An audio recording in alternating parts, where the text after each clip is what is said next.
Viewers, welcome to அம்மா சமையல் special channel. இன்றைக்கி சீம்பால் வச்சு நம்ம இந்த ரெசிபி ரெடி பண்ண போகிறோம். சீம்பாலில் நிறைய சத்துக்கள் இருக்குது. சீம்பாலில் இனிப்புக்காக நான் இன்றைக்கி வெள்ளை சர்க்கரை சேர்த்துருக்கேன். இந்த கலர் நல்லா ஒயிட்டாக வர்றதுக்காக தேவைன்னா கரும்பு சர்க்கரை கூட சேர்த்துக்கலாம். சுக்குத்தூளும் பெப்பர் தூளும் எடுத்துக்கலாம். பாலை ஒரு பாத்திரத்தில் மாற்றிடலாம்.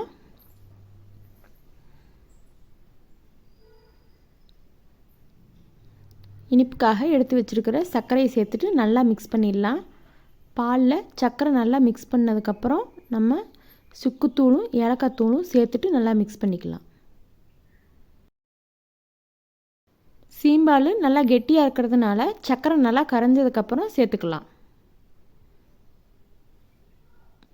சீம்பால் எப்பவுமே சர்க்கரை கொஞ்சம் சேர்த்தி போடணும்.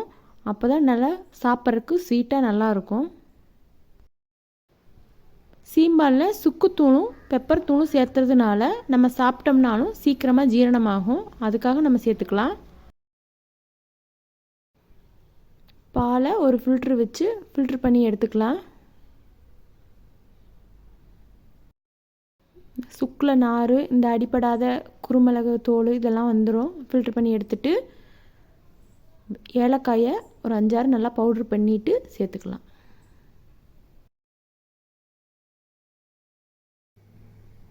நல்லா மிக்ஸ் பண்ணிக்கலாம். சீம்பால் வேக வைக்கிறதுக்காக நம்ம டபுள் பாய் மெத்தேடில் ஒரு இட்லி பாத்திரத்தில் தண்ணி சேர்த்துட்டு நம்ம மிக்ஸ் பண்ணி வச்சுருக்கிற பாலை குண்டாவோட இட்லி பாத்திரத்துக்குள்ளே வச்சிடலாம். ஒரு தட்டு போட்டு மூடி வச்சுட்டு 30 நிமிஷம் வேக வச்சு எடுத்துக்கலாம். இப்படி ஒரு கத்தியோ ஸ்போர்க்கோ ஏதோ ஒன்று வச்சு இப்படி குத்தி பார்த்தா ஒட்டாமல் வந்துச்சுன்னா சீம்பால் வெந்து ரெடி ஆயிடுச்சு. ஓரங்களில் எடுத்து விட்டுறலாம். சீம்பால் நல்லா ஆறுனதுக்கப்புறம் நம்ம குப்புறக்கா ஒரு தட்டு வச்சு கவுத்தி எடுத்தோம்னா அப்படியே ஃபுல்லாக விழுந்துடும்.